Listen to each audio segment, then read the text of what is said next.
Alam mo ba na masarap magmahal ang mga overthinker? Psychology Facts, Part 26.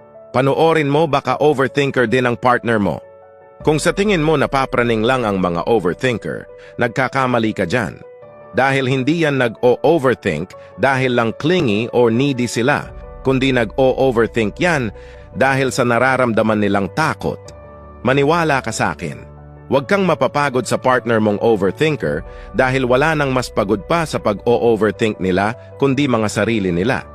Lagi nilang kinakausap ang mga sarili nila na sana di na lang sila mag-overthink pero lagi talagang may gumugulo sa isip nila at talagang di nila kaya.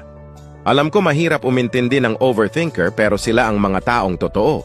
Sila ang mga taong takot masaktan pero lubos kong magmahal. Kaya kung may partner kang overthinker, intindihin mo siya palagi. Bigyan mo siya ng assurance at mahalin mo siya ng tama. Hanggang ngayon ay pinag-aaralan pa rin yan magtiwala ulit sa tao, kaya tulungan mo siyang maibalik yon.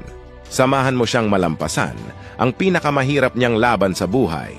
Ang laban niya sa kanyang sarili.